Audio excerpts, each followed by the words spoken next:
ভূপৃষ্ঠে স্বর্গখ্যাত কাশ্মীরে গত মঙ্গলবার নেমে এসেছে এক কালো ছায়া। সেখানকার পহেলগাম এলাকায় স্থানীয় সশস্ত্র গোষ্ঠীর হামলায় প্রাণ হারান ২৬ জন পর্যটক। এ ঘটনায় ক্ষুব্ধ হয়েছে পুরো ভারতবর্ষ।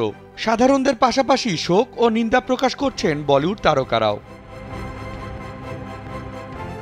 ইতিমধ্যে অজয় দেবগন, সঞ্জয় দত্ত, প্রিয়াঙ্কা চোপড়া, কারণ জোহার, অনুপম খের, অক্ষয় কুমার, সোনু সুদ ও ভিকি কৌশল সহ এ ঘটনায় অনেকেই মুখ খুলেছেন। চুপ থাকেননি শাহরুখ খান ও সালমান খানও। সোশ্যাল মিডিয়ায় একের পর এক পোস্ট করতেও দেখা গেছে তারকাদের। অমানবিক ঘটনা বলে উল্লেখ করে প্রিয়জন হারানো পরিবারগুলোর পাশে দাঁড়িয়ে থাকতে দেশবাসীকে ঐক্যবদ্ধ থাকার আহ্বান জানিয়েছেন তারা।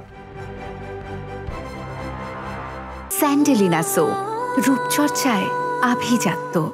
সামাজিক যোগাযোগ মাধ্যমে শাহরুখ লিখেছেন, পহেলগামে যে অমানবিক ঘটনা ঘটেছে তাতে শোক প্রকাশের কোনো ভাষা নেই। এই সময়ে শুধু ঈশ্বরের কাছে ক্ষতিগ্রস্ত পরিবারের জন্য প্রার্থনা করা ছাড়া আর কোনো কিছুই করার থাকে না। আমার গভীর সমবেদনা রইল পরিবারগুলোর জন্য। আমরা যেন ঐক্যবদ্ধ হয়ে এই জঘন্য অপরাধের বিরুদ্ধে লড়াই করতে পারি এবং দ্রুত ন্যায় বিচার পাই।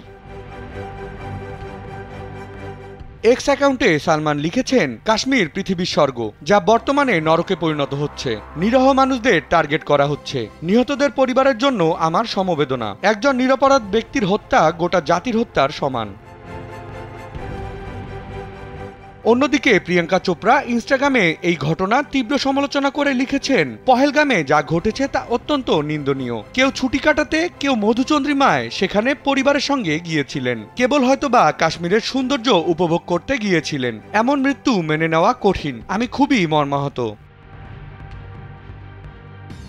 অভিনেত্রী রাভিনা টন্ডন এই হামলার খবর শুনে শোক ও ক্ষোভ প্রকাশ করেছেন। লিখেছেন, ওম শান্তি, সমবেদনা জানাই, মর্মাহত এবং ক্ষুব্ধ। এই যন্ত্রণার জন্য কোনো শব্দই যথেষ্ট নয়। প্রার্থনা ও শক্তি রইল ভুক্তভোগীদের জন্য। এখন সময় এসেছে আমাদের ক্ষুদ্র অভ্যন্তরীণ দ্বন্দ্ব ভুলে গিয়ে একজোট হওয়ার এবং আসল শত্রুকে চেনার।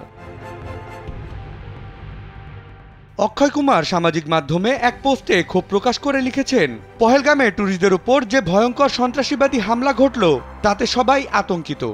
কিভাবে এই নির্দোষ মানুষদেরকে মারল? নিহতদের পরিবারের জন্য প্রার্থনা রইল। পরিচালক ও প্রযোজক কারণ জোহার এক পোস্টে শেয়ার করে লিখেছেন, হৃদয় বিদারক ঘটনা। যারা নিজেদের প্রিয়জনকে হারালেন, সে নির্দোষ মানুষগুলোর প্রাণ গেল, তাদের জন্য আমার প্রার্থনা রইল। অভিনেতা সঞ্জয় দত্ত লিখেছেন, ঠান্ডা মাথায় ওরা আমাদের দেশের মানুষগুলোকে খুন করেছে।